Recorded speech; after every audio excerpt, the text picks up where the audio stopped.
Vamos a hablar ahora de las super ganancias de un selecto grupo de grandes empresas, que es el título que eligieron para un informe que realizaron investigadores de Cifra, CTA y del área de Economía y Tecnología de la Flaxo, poniendo el foco en las consecuencias de la mega devaluación que realizó el gobierno tiempo después de asumir y que hemos notado en cuanto a lo que ha significado en cuanto a nuestros ingresos como trabajadores y trabajadoras, pero en la otra punta hubo quienes salieron beneficiados y cómo.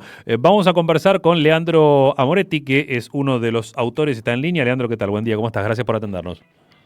¿Qué tal? Buen día, gracias por llamar. Bueno, ¿cómo es el estudio que ustedes hicieron? Es a partir de empresas que cotizan en bolsa y por ende pueden acceder a los distintos balances o a la información y qué conclusiones pudieron tener. Así es, en la Argentina hay aproximadamente 80 empresas que cotizan en bolsa y al cotizar en bolsa están obligadas a publicar sus balances. Y siempre hacemos un seguimiento, un estudio de los resultados, de las ganancias, y en este caso buscamos analizar la evolución del primer trimestre del 2024 contra el primer trimestre del 2023. Hicimos un relevamiento de 23 empresas, entre ellas empresas muy importantes que son formadoras de precios, que tienen capacidad de conducción en la cadena de valor en relación a los bienes que venden, y lo que identificamos, encontramos un salto muy importante en su tasa de ganancia. Cuando hablamos de ganancia, hablamos de la ganancia después de impuestos, es decir, después de pagar el impuesto a las ganancias sobre las ventas. Y bueno, hay un salto muy importante. Podemos ver algunos ejemplos, les podría mencionar, por ejemplo, Aluar, Mirgor, Aeropuertos Argentinos 2000. Son grandes empresas vinculadas a los grupos empresariales más relevantes de la Argentina que, lejos de perjudicarse por la devaluación, obtuvieron ganancias extraordinarias. Ujú. Pero vale hacer una aclaración. La particularidad es que muchas de estas empresas, si miramos las ventas en términos constantes, decrecieron sus ventas. Lo que sucede es que en algunos casos, o en los casos en los cuales las ventas decrecieron, lo que obtuvieron fueron ingresos financieros extraordinarios por tenencias de activos dolarizados, ¿no? Entonces, hay un efecto producto de la devaluación, del shock inicial del gobierno que tuvo efecto sobre el primer trimestre del 2024, que lejos de repercutir en un ajuste, un retroceso para este conjunto de empresas, mostró ganancias extraordinarias que seguramente no creo que se puedan sostener a lo largo de los 3 trimestres que quedan en el año, pero Ujú. les marcó un punto de inicio muy importante en su favor. Eso debe explicar en parte seguramente que nadie se queja acá, ¿no? Más allá que hay indicadores que muestran esto de la caída de las ventas, de la poca actividad, pero por debajo viene toda esta otra ganancia extraordinaria. Sí, y vale decir que no mencioné, que me parece importante enfatizar que, por supuesto que en algunos casos decayeron las ventas, pero lo que sucedió, la devaluación y la política de ajuste del gobierno tendió a licuar los salarios, ¿no? Claro. Entonces, por más que incluso en algunos casos hayan caído las ventas, la disminución de los costos fue más relevante, con lo cual eso aportó el incremento de las ganancias. Ujú. Hay diferencias también desde el punto de partida, ¿no? De algunas de estas empresas. Ustedes citaban el caso por lo menos de un par que ya venían con niveles importantes de ingresos y de ganancias y que no dejaron igual de pegar un salto importantísimo. Sí, tal cual. Por ejemplo, estoy mirando algunos ejemplos para compartir con la audiencia. Ternium había tenido en el primer trimestre del 2023 una tasa de rentabilidad del 30%. Bueno, Ujú. esa tasa se elevó al 50%. Arcor, para compartir una empresa que todo el mundo conoce sus productos, había tenido una tasa de rentabilidad del 15,5% el año pasado y este año alcanzó el 50%, ¿no? Son Ujú. tasas de rentabilidad muy importantes. Estoy planteando algunos ejemplos. Pueden mirar el resto de las empresas, pueden encontrar el informe en la página del Centro Cifra y bueno, van a notar que la política inicial del gobierno en el primer trimestre de este año eh, otorgó ganancias extraordinarias para este conjunto de empresas seleccionadas y la contraparte de este proceso es un retroceso muy claro en el salario real, ¿no? Para el conjunto de los trabajadores, ya Ujú. sea registrados, sector privado, sector público y también informales. Para comprender mejor también estas cifras, digamos, ¿qué sería una ganancia promedio de, sin estas cuestiones excepcionales de una empresa de estas características, digamos? Bueno, es difícil pensar en un número promedio, ¿no? Hay diferencias sectoriales también, por supuesto, hay diferencias respecto al tamaño de la empresa, pero una referencia podría ser un 10%, ¿no? Una tasa del 10% puede ser una tasa de ganancia razonable. Por supuesto que en sectores vinculados a empresas con gran carga tecnológica o vinculadas a los recursos naturales, en general la tasa de ganancia es superior, pero para tener una referencia, 10, incluso 15% podría ser algo promedio, ¿no? Siempre entendiendo las particularidades que requieren la necesidad de profundizar la discusión por sector, pero en este caso hablamos de tasas del 30, 40, 50, incluso 70% en el primer trimestre de 2024. Ujú. Por eso es tan llamativo y hablamos de super ganancias, ¿no? Claro.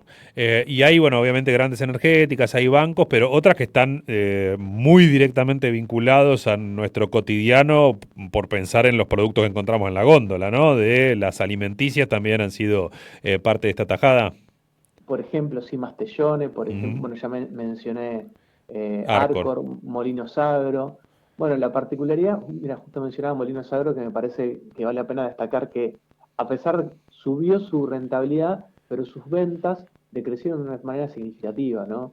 Y acá se plantea un debate respecto a qué va a suceder el resto del año o qué se proyecta a futuro en relación a las empresas que tienen sus ventas orientadas al comercio exterior, a la industria, al consumo interno. Ujú. Eh, por eso tiene sentido discutir las ganancias y también discutir qué ha sucedido con las ventas y también cuál es el aporte de estos ingresos financieros y también qué ha sucedido con los costos por sector. Yo te decía que relevamos solo 23 empresas, por supuesto que el resto de las que cotizan en bolsa en general son empresas muy grandes, Ujú. pero no tenemos los datos porque no podemos acceder a los balances, pero lo que podemos suponer o como hipótesis de trabajo que las empresas pequeñas, o en muchos casos las empresas proveedoras o vinculadas a estas grandes empresas, no obtuvieron estas tasas de ganancias. Ujú. Lo que sucede en momentos en los cuales hay un cambio muy importante en los precios relativos, ¿no? Producto de la devaluación, para decirlo de manera simple, cuando hay un movimiento muy importante de los precios, quienes tienen mayor capacidad de sacar tajada en ese momento grande de los precios son las grandes empresas y las pequeñas y medianas empresas en general tienen menos capacidad para discutir los precios con sus proveedores, por ejemplo, o a quienes les venden los productos. Bueno, entonces, además de discutir la tensión entre el capital y el trabajo, también la superganancia de estas empresas ponen sobre la mesa el debate de la disputa de valor o la disputa de la discusión de la distribución del ingreso dentro del sector empresarial, ¿no? Ujú.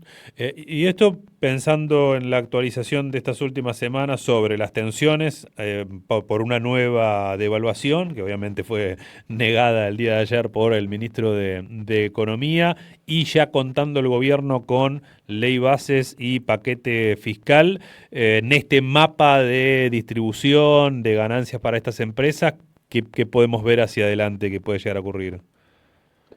Mira, la verdad es difícil, Ujú. no quiero arriesgar a hacer una predicción porque eh, es un escenario muy incierto, sin duda el gobierno tiene una gran cantidad de vencimientos de deuda en dólares en lo que resta del año y también el año que viene, y bueno, no hay reservas y no se han acumulado las reservas producto de la cosecha. Entonces, desde ese punto emerge el interrogante respecto a la posibilidad de nuevo financiamiento. Bueno, fue la discusión y las noticias que leímos ayer que al parecer esa situación no aparece como una posibilidad por lo menos inmediata y la presión sobre el dólar aumenta, dado que hubo un proceso de apreciación tan rápido.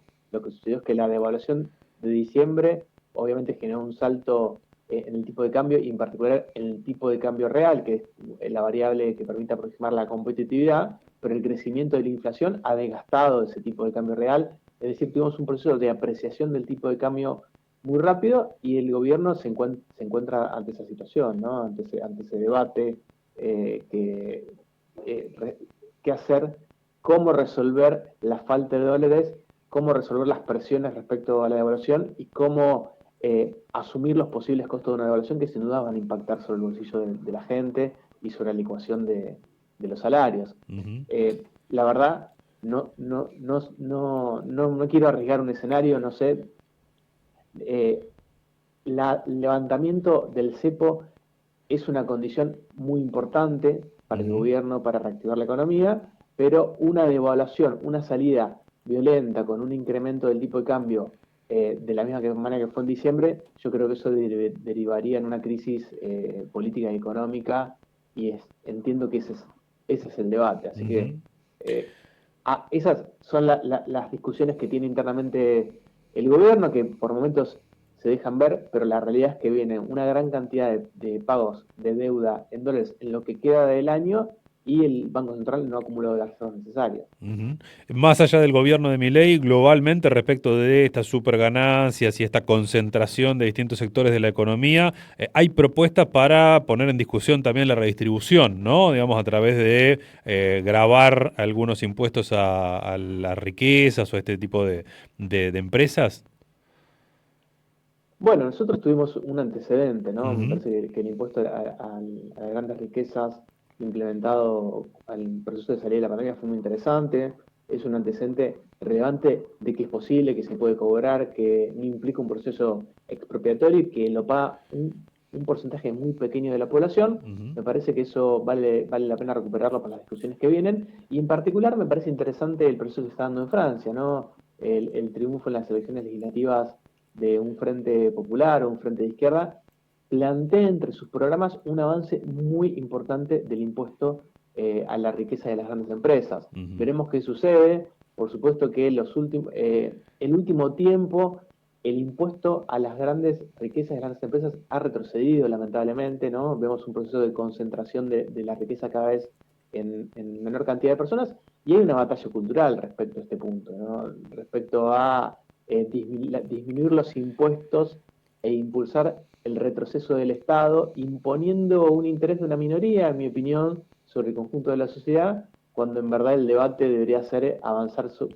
un esquema tributario progresivo y que eso redunde en mejores servicios y mejores bienes brindados por el Estado. Lo vimos en la campaña del año pasado, en la campaña presidencial, y bueno, lo estamos viendo permanentemente en el discurso del presidente, donde plantea que va a vetar cualquier Ujú. política, cualquier ley que incremente el gasto fiscal y también incremente impuestos, pero de una manera con cierta hipocresía, ¿no? Lo que sucede es que aumentan impuestos para trabajadores o para el conjunto de la sociedad y se relegan impuestos para pequeñas minorías. Lo digo concretamente, por ejemplo, por el caso de bienes personales, Ujú. lo digo concretamente por el caso del RIGI, que tiene una exención impositiva extraordinaria a las grandes inversiones que van a ser impulsadas por grandes empresas. Y estos son elementos que nos permiten develar un poco el discurso simplificador, que intenta simplificar cosas que son complejas y no nos permite, o, o plantea el debate de una manera tramposa. Bueno, eso es lo que yo pienso. Ujú. Este informe, de alguna manera, intenta hacer un aporte dando cuenta de el nivel, las ganancias que tienen algunas empresas en la Argentina, que no son todas, vale decir, Sí. estamos refiriéndonos a grandes empresas, y bueno, y que es necesario algún tipo de imposición, discusión, regulación y por sobre todo debate en relación a la distribución del ingreso entre el capital y el trabajo y también dentro del sector empresarial. Leandro, muchísimas gracias por este rato, que tengas buen día.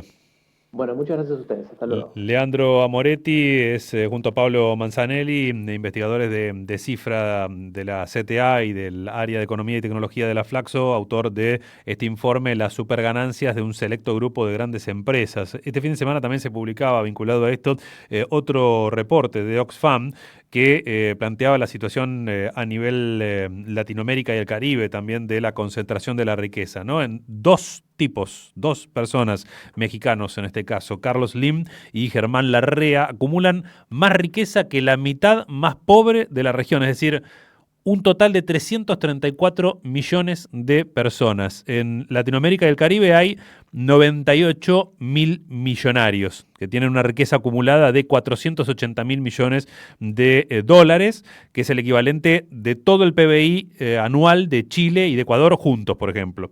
Es una región donde existe la mayor polarización entre riqueza y pobreza. Esto lo demuestra Econonuestra. Es tiempo de una economía para todos y todas, este reporte que estamos citando. Y su directora, que es una colombiana, Sandra Mojica, dice que la región está pasando por múltiples crisis que lo que que han hecho es profundizar esa desigualdad y posicionarla como la zona de mayor desigualdad del mundo. Desde el 2000, el conjunto de las fortunas de estos magnates se incrementó en 368%. Esto significa que creció 6 veces más rápido que la economía de toda la región y a una velocidad de 43,7 millones de dólares por día. Es decir, un trabajador con el salario mínimo promedio de la región tendría que trabajar 90 años para ganar lo mismo que gana un millonario latino-caribeño promedio en un solo día. Y la contraparte, que es la pobreza de la región, que en 2023 alcanzó el 30% de la población, 183 millones de personas, y la pobreza extrema con niveles superiores a los de 2010, ¿no? Estos millonarios están concentrando la mayor cantidad de riqueza, mientras que las personas más pobres no logran concentrar ni siquiera $1 de cada 100 de riqueza que se genera en nuestra región.